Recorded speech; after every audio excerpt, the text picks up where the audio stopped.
Es un tema que es esencialmente teológico, pero tiene también sus implicaciones en el orden de la civilización y en el orden político.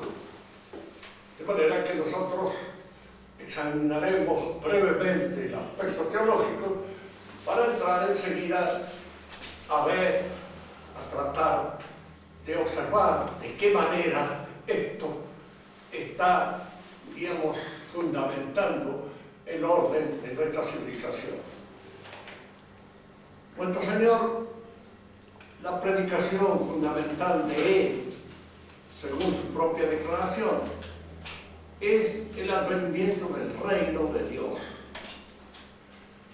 Él viene a decir que el reino de Dios llega con Él y que de alguna manera se incoa en los hombres, en los creyentes, y comienza allí a tener un desarrollo que se cumplirá al fin de la historia, en otro mundo, de una manera definitiva y completa. Es el problema de la gracia.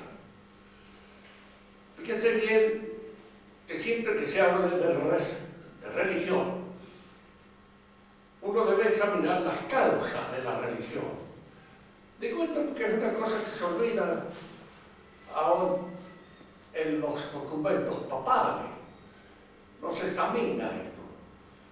Sobre todo cuando se habla de la existencia de una pluralidad de religiones, que es, desde el punto de vista técnico, una falsedad completa.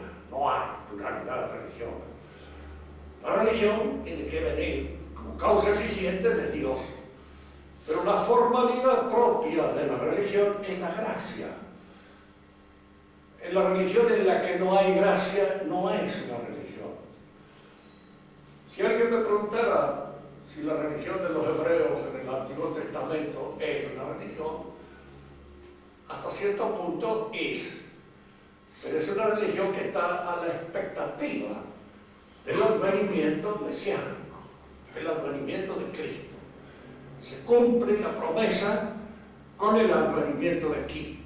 Y entonces allí se completa y se realiza esta religión que los hebreos no alcanzaron a su completa realización, salvo aquellos que se convirtieron al cristianismo y que entraron de buen pie en la formación de la Iglesia Católica. Diríamos que la diferencia, yo la he notado en algunas otras oportunidades, pero siempre conviene volver a ciertos puntos de partida. El pueblo hebreo fue elegido como pueblo. Fue la raza, la familia, diríamos así, la que, de Abraham, la que constituyó esta comunidad sacrificial, esta comunidad en la cual había de nacer el Redentor del mundo, en la cual había de nacer el Mesías. Diríamos que, en cierto modo, el Mesías no fue, tal vez, aceptado por el pueblo hebreo, porque de entrada nuestro Señor no se refirió al pueblo hebreo. Es decir, no fundó su iglesia sobre el pueblo hebreo. No olvidemos nunca esto. El pueblo es una organización vital, con sus jefes, sus prioridades, sus posterioridades, su público. Ese es el pueblo. Y el pueblo hebreo era el Sanedrín y todo aquello que de alguna manera obedecía las órdenes y las indicaciones del Sanedrín. Nuestro Señor no se refiere al Sanedrín. No lo toma en cuenta, no lo considera como elemento constitutivo de la iglesia y elige hombres determinados: Andrés, Pedro, Jacob, Juan, etc. Son hombres, personas humanas, convocadas para constituir la iglesia. Es decir, la iglesia no está constituida sobre el pueblo hebreo. Está constituida sobre personas que han sido convocadas personalmente. Por eso se dice, y es verdad, que la iglesia es una sociedad de personas. Fíjense que no importa a veces que el que ingrese en la iglesia sea un niño recién bautizado, en quien todavía las posibilidades personales no se han desarrollado. Pero ese desarrollo está implícito en la promesa misma del bautismo.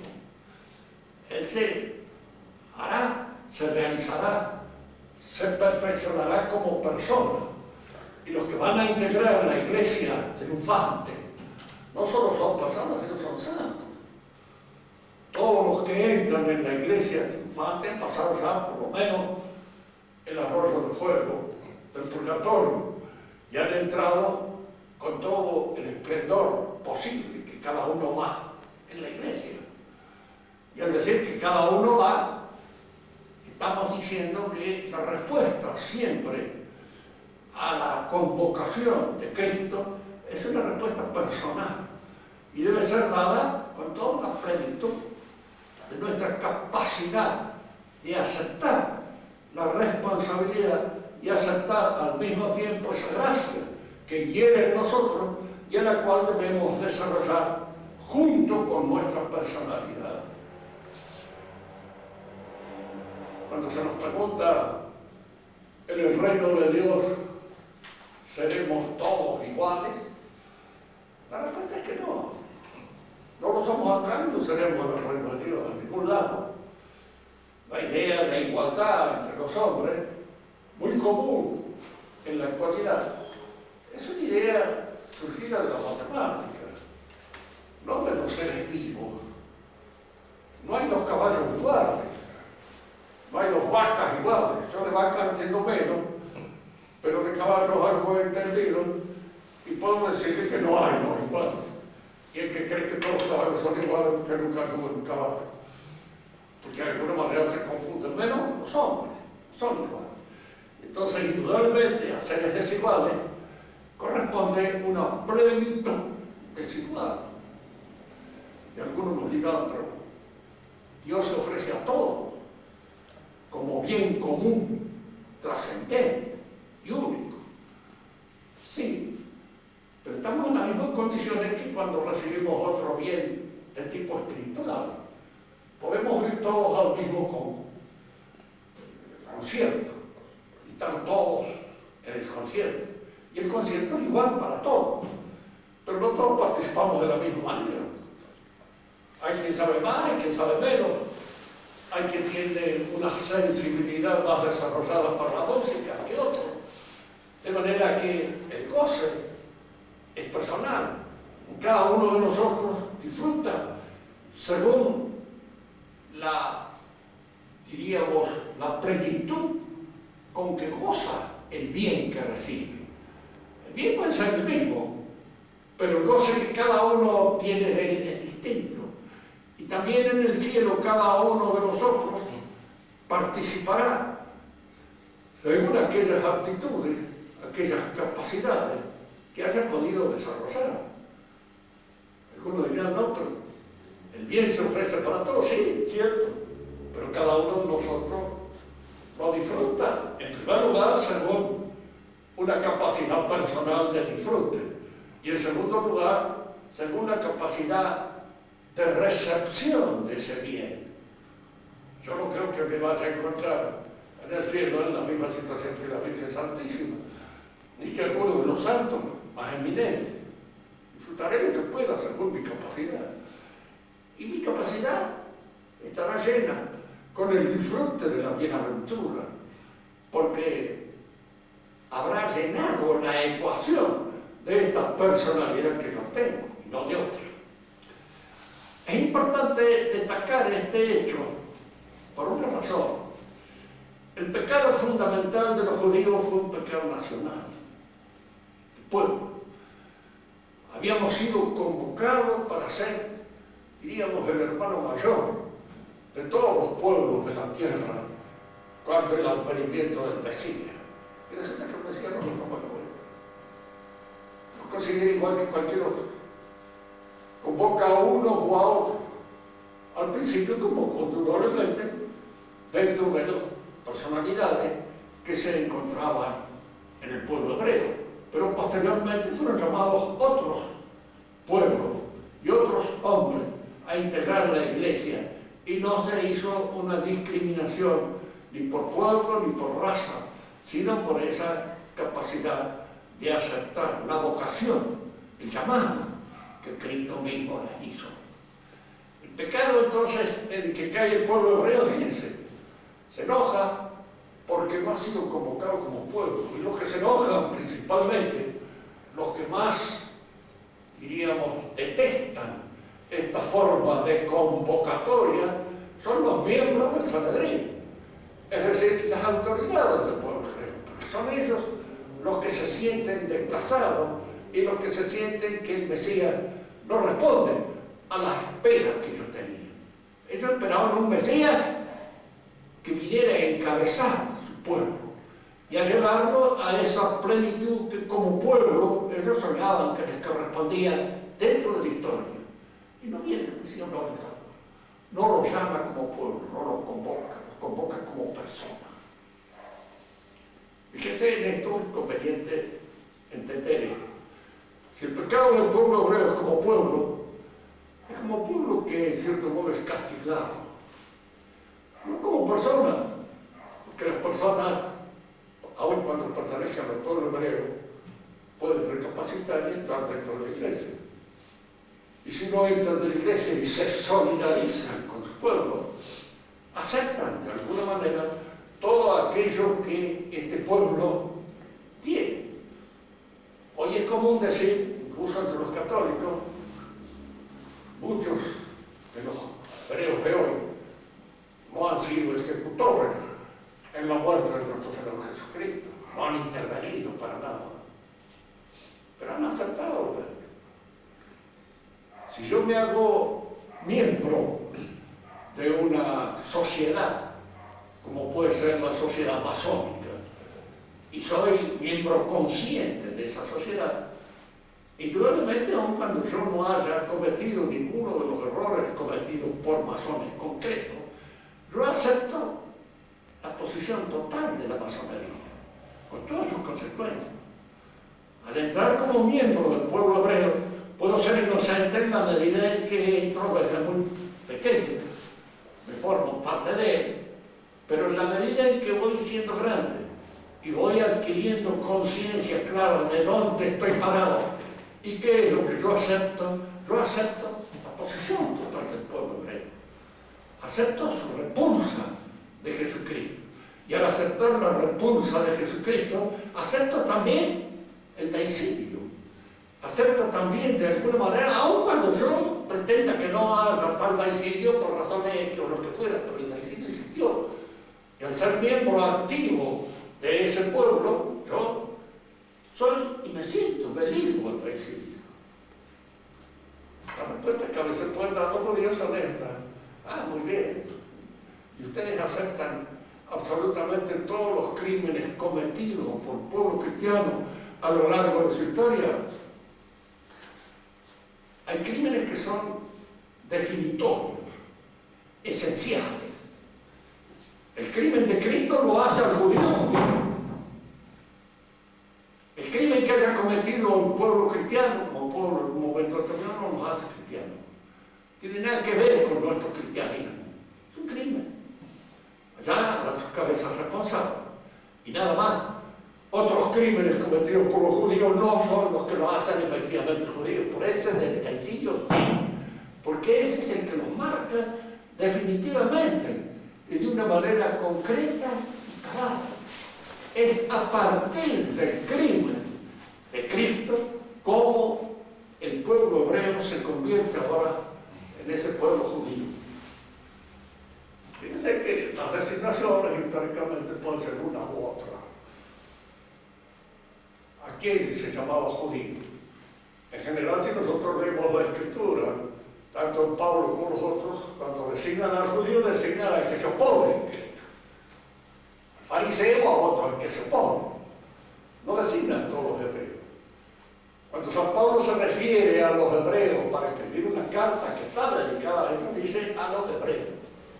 Hasta hebreos. lo dice a los judíos. Y habla de los judíos cuando habla en contra de ellos. Él mismo dice, yo milité con los judíos, fui miembro de los judíos en la época en que perseguía a Cristo. Porque el judío era el que perseguía a Cristo. Es decir, aquel que se defiende como rechazo del Mesías y de toda la tarea mesiánica. Ese es el judío por antonomasia. Bien, nosotros nos damos cuenta que los judíos actuales no han sido ellos los que gritaban Barrabás en lugar de Cristo. Y por eso, de alguna manera, participaron en la muerte de Cristo. Pero al aceptar el judaísmo como tal, al aceptarlo, y fíjense que sucede esto, que es curioso. La mayor parte de los judíos no saben qué es el judío. Y esto que acabo de decir no es una invención mía ni nada.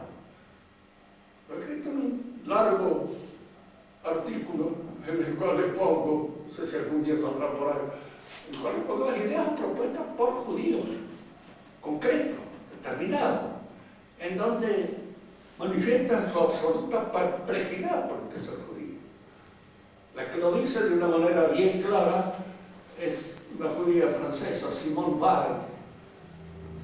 Hay dos Simone Weil, la Simone que es escritora y que casi es cristiana en algunas cosas, porque tuvo una presencia de Cristo en una iglesia.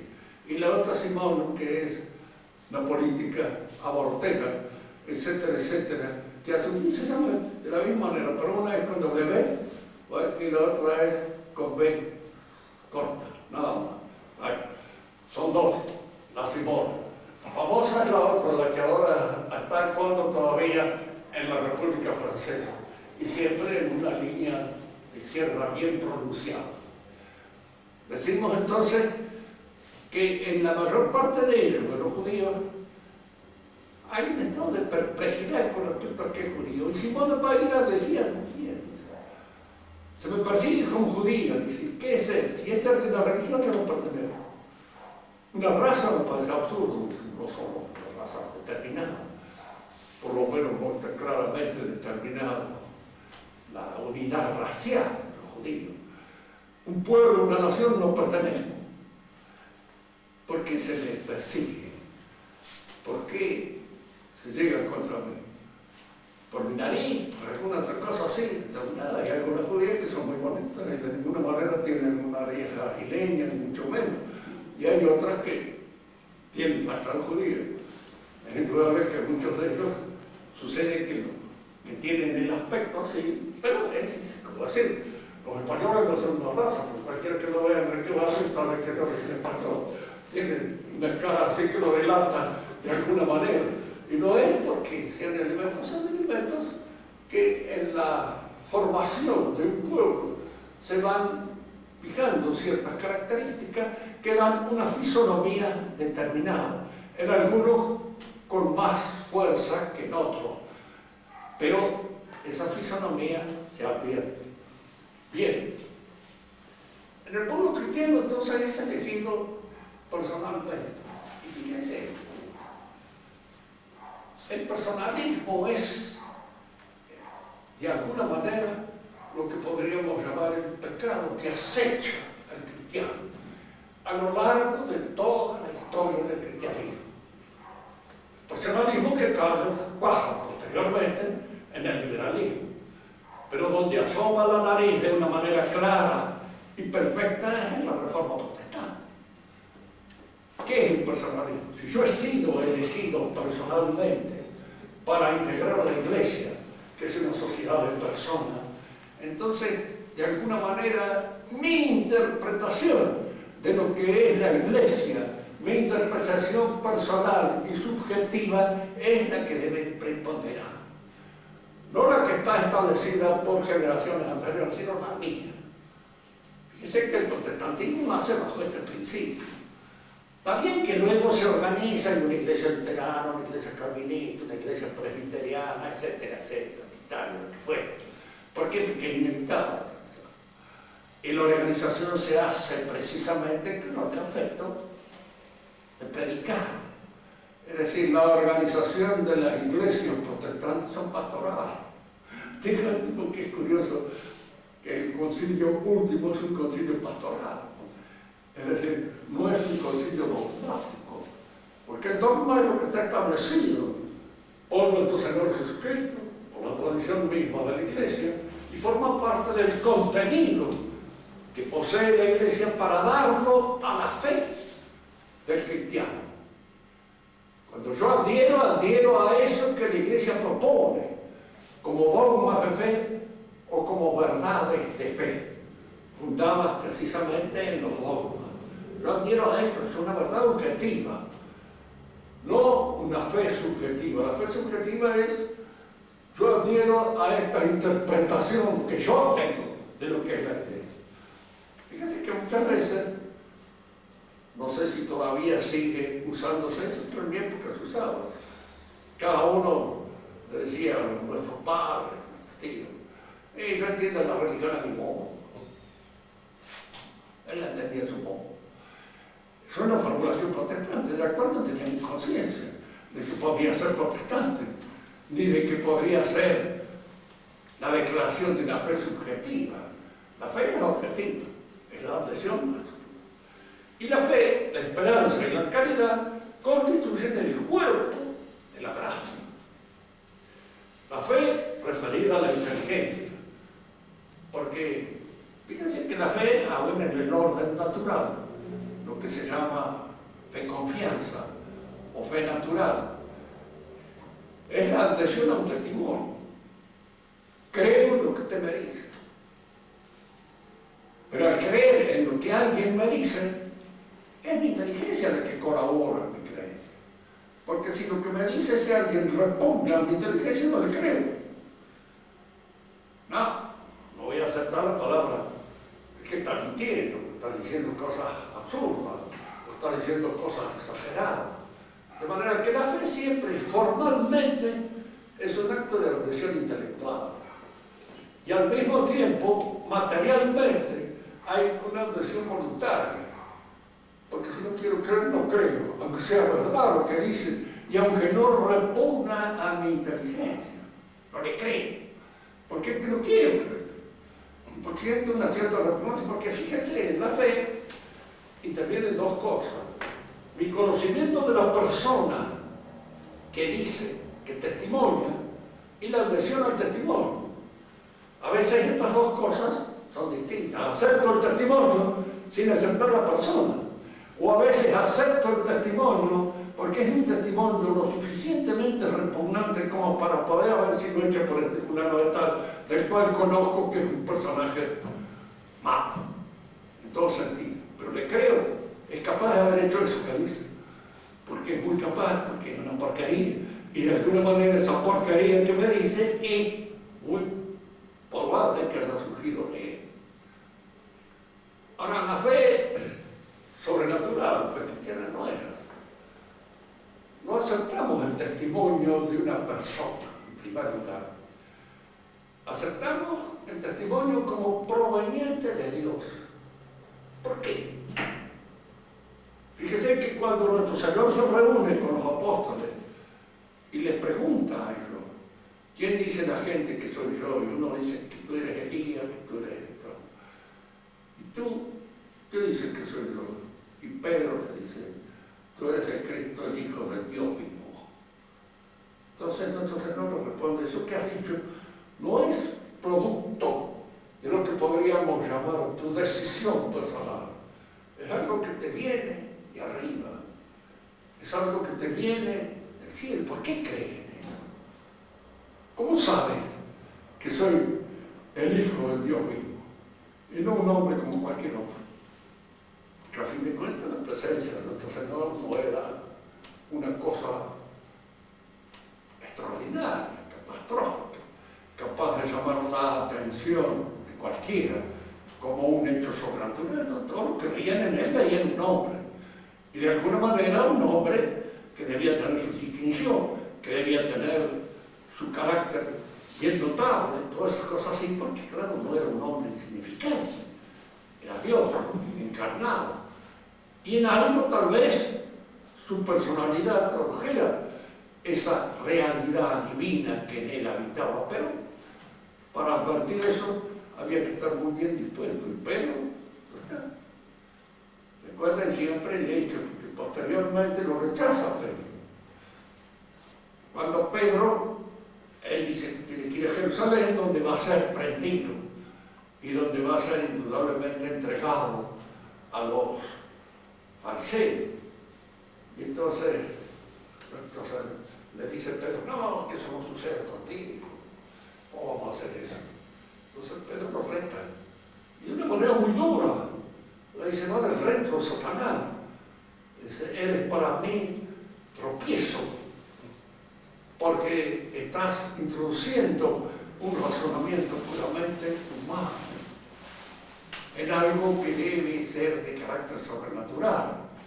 Yo voy allá para dar testimonio, y mi sacrificio es el sacrificio que impondrá precisamente este carácter gracioso con el cual se inaugura el reino de Dios en los hombres. En Pedro siempre ha habido esa predisposición. La mayor parte de la gente no lee la historia de los papas. No ha tenido la oportunidad de leerlo, porque los papas últimos sí son los peores de los que ha habido otros. Pero antes ha habido varios que estaban en la misma línea, casi.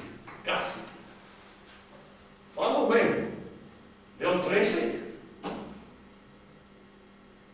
El mismo, fíjese que Pío IX no quería de ninguna manera que lo designaran papa.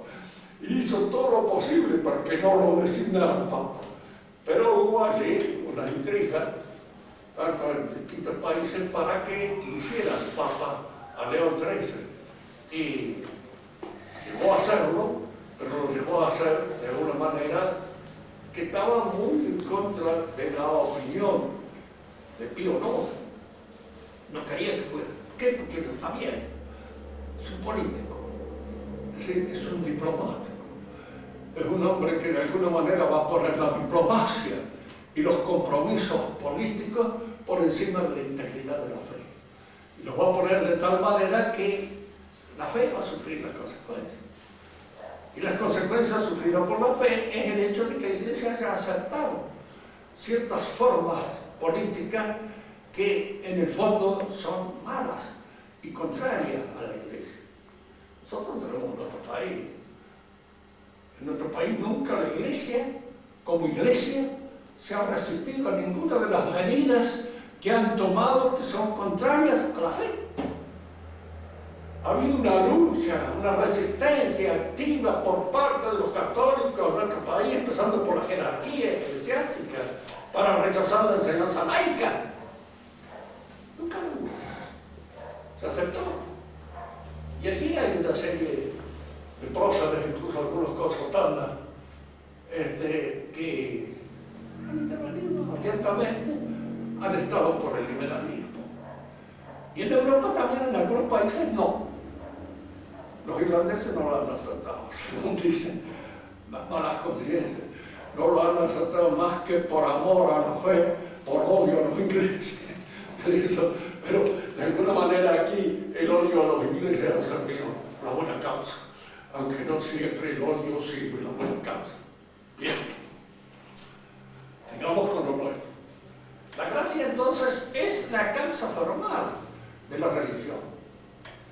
Es la formalidad propia de la religión. Si la religión no da la gracia, no es la religión.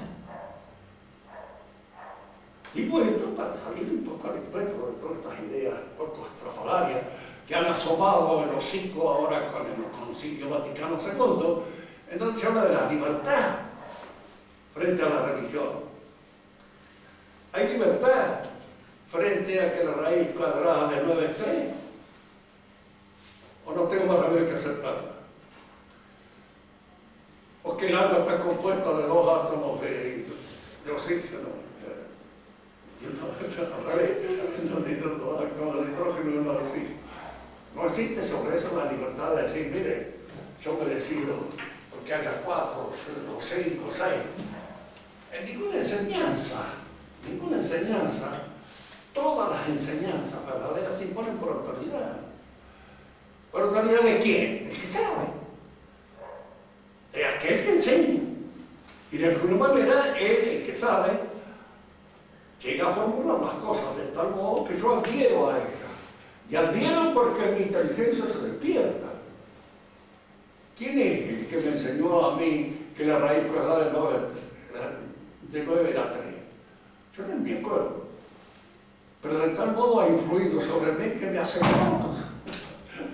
Digo esto porque muchas veces algunos dicen, vos te han convertido en tal o tal cual. Pero el que se convierte porque ve. Porque de alguna manera adhiere personalmente a los contenidos de la fe. La conversión es esa. El vehículo que sirvió para arrimarme a esas verdades. Lo olvido como olvido el que me enseñó eso, que la raíz cuadrada del 9 era 3. No es porque yo haya sido una mente frágil a la cual era fácil imponerle ese criterio, esa conclusión, ese saber, esa verdad. No. Podría haber sido una mente refractaria, pero cuando la inteligencia ve lo que le hace ver el maestro, indudablemente adhiere con su inteligencia y la hace suyo, forma parte de él, y desde ese momento es una verdad que él maneja. En el caso, diríamos así, de las verdades de fe, sucede eso. Yo creo que Jesús resucitó. Indudablemente me sucede como a cualquier otro. Si alguien me dice, mire, en mi padre hubo una vez un viejo, don Gregorio Aguilar, que se despertó en el velorio, con gran susto de la vieja, que todos tres se desmayaron y algunos listos. Y desde ese día salió un cantito, para 3 personas ha visto morir y resucitar a Carnaval, a Jesucristo y a don Gregorio Aguilar. Lo habían visto, posiblemente tenía una catalepsia, pero y despertó en el velorio. Pero gente quedó convencida que había resucitado y de que de alguna manera era el tercero, junto con Carnaval y Jesucristo, que había resucitado. Es difícil creer en esas cosas si uno no tiene la gracia de creerla y de adherir a ella. Y ahora fíjense bien, la adhesión a la palabra de Dios no es como la adhesión a la palabra de un hombre. Entre el hombre y su palabra hay una diferencia, mi hermano. Yo puedo mentir, puedo decir cualquier cosa con el objeto de engañar, de bromar, de tergiversar, de dar vuelta a las cosas. Por eso a veces el que adhiere a mi palabra puede adherir a mi palabra sin adherir a mí. Yo no estoy con mi palabra, porque mi palabra es una cosa y yo soy otra. Pero en Dios es la misma cosa. La palabra de Dios es Dios. Y cuando yo adhiero a las palabras de Dios y a las verdades de fe, incorporo a mi realidad a Dios. Él inhabita en mí. Esa inhabitación, el misterio de la inhabitación de Dios en el alma del creyente, empieza a surgir ahí. Desde el momento en que el creyente acepta la palabra de Dios, esa palabra de Dios pasa a ser viva en la interioridad del creyente. Vive allí. Y desde allí va forjando una cierta espiritualidad. Fíjense que en este sentido la gracia es análogamente parecida al alba. El alba, diríamos así, vive, hace vivir a una materia determinada. Cada uno de ustedes es un montón de agua y un montón de elementos más. Pero es uno de ustedes. ¿Qué es lo que le hace ser uno de ustedes a todas esas cosas? Ese principio vivo que las reúne, las unifica, las gobierna y se manifiesta a través del rostro, a través de las expresiones, a través de toda nuestra personalidad. Manifiesta como un principio vivo. Y ahora la gracia ingiere en el hombre como un principio sobrenatural vivo. Y por eso, porque es un principio vivo, necesita de nuestra cooperación para que aliente, se fortalezca, se robustezca y vivan cada vez con mayor vigor y fuerza. Esto es lo que se opone abiertamente a la posición de los protestantes, que no creen en eso. No creen en el valor de las obras, no tienen su valor. No lo creen. Y el que no los ve es porque no las ha experimentado. Lo que pasa es esto. Si alguien me dice, ¿por qué un sacerdote como era Lutero no veía eso tan claramente como lo ve usted? Es que usted es un privilegiado, un señor más inteligente que Lutero. Probablemente no, lo sé. Lo que sé es que a Lutero le costaba mucho dominar su naturaleza. Mucho. Tenía un complejo en ese sentido grave, casi neurótico. No podía dominarse. Y al no poder dominarse, no es esto solamente por la concupiscencia carne, no era eso. Había muchas otras cosas, era colérico hasta un grado extremo. Se enojaba de una manera espantosa. Ya el enojo se perdía los estribos, de manera que ya no podía dominarse. Entonces, llegar a la conclusión de que la fe operaba en él sin la participación de sus fuerzas personales para adherir a la fe, era una solución a su problema neurótico. Venía eso, digamos así, como decir, bueno, esto es lo que me rescata. Pues si la fe, yo soy nada, soy un montón de miseria. Y de cierto modo esa era la conclusión que llegaba. Por causa precisamente de esos pecados que él no logró dominar nunca y que lo dominaron siempre y que quería justificar ese dominio y al mismo tiempo salvar su alma. En Lutero es donde aparece o emerge, diríamos así, esta personalidad típica del protestante que va a dar nacimiento en el orden político al liberalismo. ¿Qué es el liberalismo? La libre interpretación de ciertas verdades que se declaran nulas. No hay verdad religiosa. Y entonces cualquier religión es buena. ¿Y qué es la religión entonces para esta gente? Es una especie, ya lo dice bien Calvino, mejor que Lutero, era más inteligente, más teólogo, y a la vez razonado mejor. En ese sentido era mucho más francés. Y era así donde aparece el razonamiento claro. Dice, el hombre es un ser vacío, que está solo, tirado, abandonado frente a Dios. Y ese vacío que siente su alma, esa oquedad, esa ausencia de la divinidad, esto es lo que constituye la fuerza de la religión. Fíjese que esto ha hecho suyo el Papa actual en muchas de sus, diríamos, de sus escritos. Ha hecho suyo. Entonces para él precisamente ese hueco, ese vacío del hombre, lo llena una fe cualquiera. La fe islámica, la fe del judío, la fe del protestante, la fe de cualquiera. Porque ya no se habla más de fe objetiva, de esto que señala la Iglesia para ser creído, porque eso fue lo que indicó nuestro Señor Jesucristo y lo que de alguna manera fue aceptado por los apóstoles y sus seguidores. No, ya la fe es esa especie, digamos así, de perplejidad del alma que quiere adherirse a un contenido que no sabe qué. Y que puede ser cualquiera.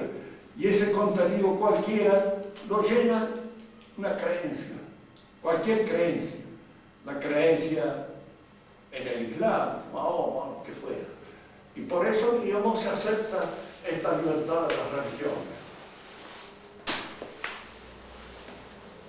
Se habla también de que no hay, en el liberalismo no hay verdades políticas. Y hay verdades políticas.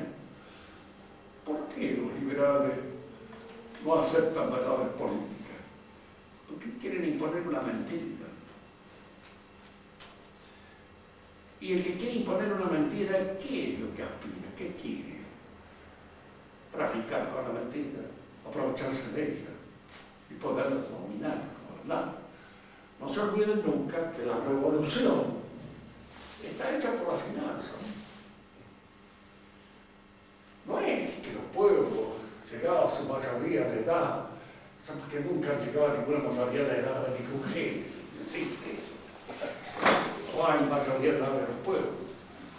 Lo que pasa es que cuando empieza el poder de la finanza a gravitar sobre los estados, es importante para la finanza liquidar todos aquellos otros poderes que la historia ha ido creando en las distintas sociedades. Hay una verdad política que el liberalismo no quiere aceptar. Siempre manda una minoría. Siempre. Inevitablemente. O preparamos esa minoría para que mande, y entonces aparecen los privilegios, la nobleza, que son obligaciones. El noble tiene obligación de comportarse de cierta manera, ser noble, ¿no? Hasta para tirar la plata tiene que ser noble. Debe ser noble en su manera de comportarse. Muchas veces le pongo ejemplos aquí, porque a veces se puede ser noble y tener nobles defectos, porque hay algunos defectos que son nobles. Por ejemplo, un cierto descuido de la personalidad en el coraje. Eso es. No lo puedo decir que no se ha portado como un caballero, aunque ha muerto como un desgraciado por desafiar una contingencia un poco exagerada. Yo veo, por ejemplo, en la batalla donde murió nuestro antepasado, en La Paz, 40 españoles pelearon contra 8.000. Claro, hicieron bolsa, no creo ni uno. Y creo que después se lo comieron, para ver si de alguna manera deglutían también las posibilidades que existían dentro de ellos. Pero frente a esa situación, y no habiendo posibilidad, un noble no se dispara y avanza, ¿no es cierto? De alguna manera rinde con eso el tributo a su nobleza. Fíjense que aún durante la Revolución Francesa, muchos hombres bastante mediocres en su actuación supieron morir con una integridad que uno la envidiaría por eso. La misma reina María Antonieta, de la cual yo no creo nada de las porquerías que se encuentran en torno a eso, no las creo. Una mujer de esa capacidad, de esa altura, de ese tono de vida que dio aún en la entrega de su vida, no era una mujer que se anda abandonando por ahí como una porquería, en cosas sucias y de mala índole, ¿no? Mucho. El mismo rey, Luis XVI, que no era precisamente un genio en muchas de sus cosas, murió como un caballero. Y de alguna manera supieron entregarse, diríamos así. Es decir, que estas sociedades, esta minoría que debe mandar en las sociedades que se cuidan la progenie, cuidan de dónde surgen esas minorías, cuáles son las gentes que pueden producir esa minoría, de dónde pueden. Bueno, de aquí vienen una serie de medidas que indudablemente no satisfacen a todo el mundo, pero son las que concurren a la formación de una minoría capaz de imponer comandos. Yo creo que uno de los mayores desastres de la Iglesia en estos últimos tiempos es que ya no ha cuidado a la minoría de la gente que entra dentro de ella. No saben mandar, son unos pobres patanes. Y indudablemente los pobres patanes se les impone cualquiera, con 2 o 3 gritos que les peguen, los asustan. Y de esa manera hacen lo que quieren con ellos. En otras épocas, estas cosas estaban dirigidas por hombres que aprendían a comandar y que sabían que para comandar a los demás hay que empezar por dominarse a sí mismo. La palabra señor y señorío indica precisamente ese dominio que uno tiene sobre sus propias pasiones caerizas inferiores, como es el miedo, como es la concupiscencia desenfrenada, como son todas esas cosas que son propias del individuo que se abandona a la espontaneidad de su naturaleza salvaje. Decimos entonces que el liberalismo habla de una política que no tiene verdad. No, sí, la política tiene verdad, que hay verdades que se imponen. Y que estas cosas, ¿quién le impone? ¿Quién le impone el dominio de la finanza? ¿Quién se opone a las finanzas? En primer lugar, la iglesia se opone. En la buena época de la iglesia, el ganar dinero con dinero era un pecado. El pecado del financiero, el pecado de los banqueros, el pecado de los usureros, el pecado de todos aquellos que trafican con el dinero. Los únicos que traficaban con dinero durante la Edad Media eran los judíos. Eso sí podían hacerlo. No a cintra, no para con los judíos, pero sí para los que no eran judíos. Porque los judíos mismos prohibían entre ellos esta posibilidad de un enriquecimiento pura y exclusivamente provocado por los préstamos del dinero. Eso lo prohibían, pero para los demás no lo prohibían, porque de alguna manera no era un pecado, diríamos así, usureriar al que no era judío. Entonces, las finanzas van creciendo contra todos estos poderes. Destruyen el poder de la iglesia, destruyen las monarquías cristianas, destruyen la nobleza, destruyen todo lo que no se puede comprar, lo que es una cualidad del altivez del alma. Todos esos pasan al reducto de cosas viejas, anacrónicas, sostenidas solamente por algunos anacrónicos, como puede ser el que está hablando, y algunos otros que hablan de esas cosas y que todavía creen en esa posibilidad. Si uno me dice, bueno, pero el gobierno del pueblo para el pueblo, ustedes saben que eso es una mentira, solemne. ¿Quién le explota? ¿Para qué quieren esta gente esa mentira? Porque con esa mentira ellos manejan los grupos, manejan las elecciones, y con las elecciones manejan los testaferros que se ponen a través de las elecciones. Entonces ellos piensan que mediante el soborno y mediante el pago, ellos van teniendo la dirección de los pueblos, van teniendo la dirección de los espíritus, van teniendo todas aquellas otras cosas que antes estaban repartidas en las distintas instituciones que había. Esa es la revolución. Y la revolución nace a veces, precisamente el ontanaro más profundo es el personalismo cristiano. Porque nace de esa exageración del valor de la persona. El cristianismo atiende al valor de la persona, pero dentro de los límites establecidos por la verdad, establecidos por la fe. Y dentro de esos límites, sí, el crecimiento de la persona es admisible. Pero cuando la persona crece en detrimento de esos límites y se los traga, entonces nos encontramos con este caos que constituye el ámbito propio del liberalismo. Dos palabras más. La gracia entonces se constituye en lo que podríamos llamar el fundamento del alma del cristiano. Venera. Es precisamente esta instalación de la presencia de Cristo en nuestro espíritu, en nuestra realidad, la que nos permite corregirlo, la que nos permite edificar nuestra realidad moral y constituye en alguna medida el fundamento de esa sociedad cristiana que va a surgir de allí, va a nacer de esos fundamentos espirituales, de ahí van a nacer. La gracia es el fundamento de la civilización nuestra. Cuando la gracia se destruye, cuando la gracia de alguna manera se naturaliza, cuando la idea del reino de Dios se convierte en una idea naturalista, nosotros nos encontramos ya dentro de la revolución. Y fíjense que esto lo vamos a demostrar en las clases que vienen. La revolución no ha inventado absolutamente nada, porque ha hecho es deformar ciertos principios cristianos que secularizan. La palabra secularizar significa volver al siglo, a lo mundano, al mundo, lo que es propio de la religión. Así se seculariza un edificio religioso cuando se convierte en un hotel. se convierte en un motel o se convierte en una milonga, cualquier cosa, se seculariza.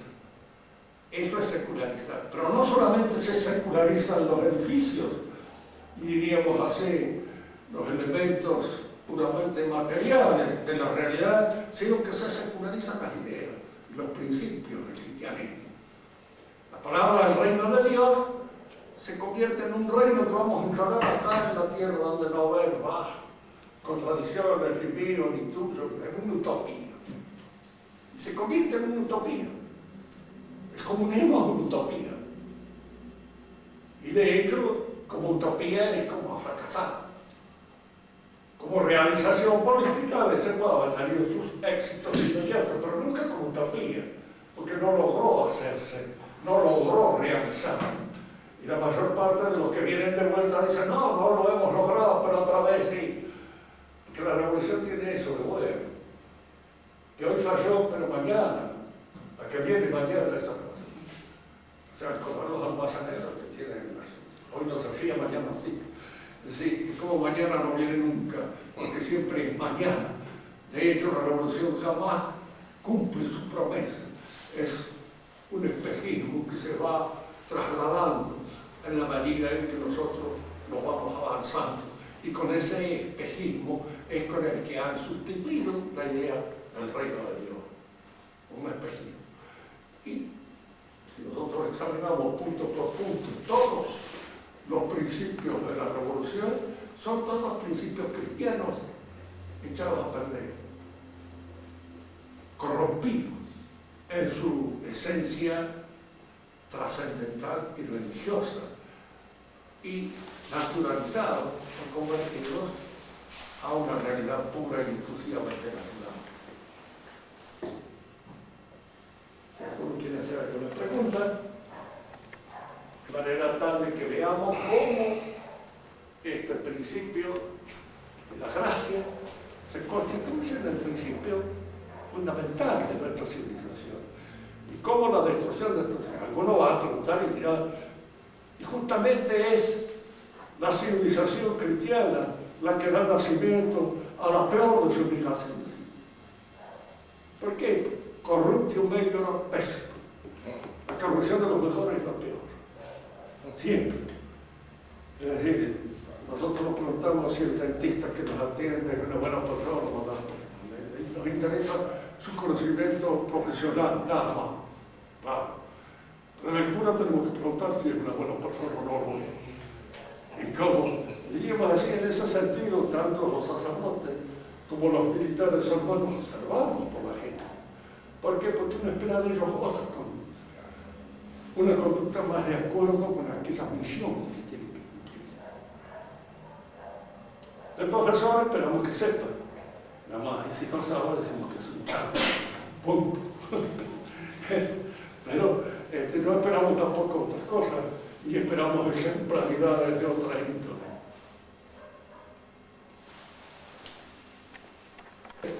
O sea, yo sé que se inicia cuando comienza la teología, es decir, que todas estas verdades son gratis data, es decir, que han sido dadas por la gracia de Dios, no son naturales.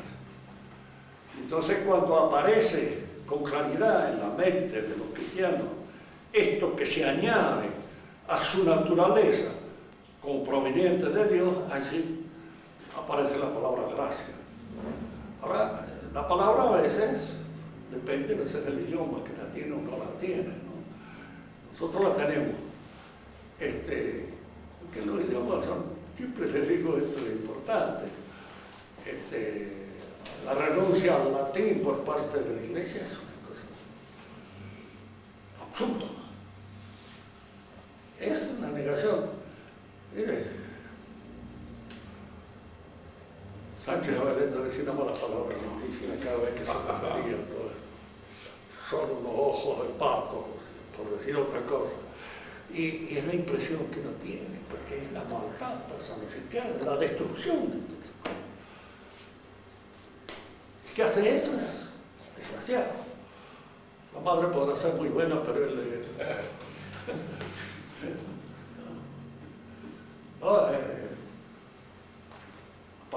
aparece cuando está el hecho. ¿En qué momento este hecho es percibido? Ya lo es percibido en la época de Cristo. Mismo Cristo lo señala, en el caso de San Pedro. De manera que aun cuando la palabra no esté en el Evangelio, de hecho nosotros podemos decir que está el hecho. Y la palabra tendrá que venir a señalarlo en su momento oportuno. San Pablo lo usa, la epístola de San Pablo. San Pablo habla de la gracia. No sé, porque claro, ahí le vendrá el filólogo que le dice a usted, dígame de San Pablo, qué palabra empleaba. Es indudable que él manejaba el griego de la koiné,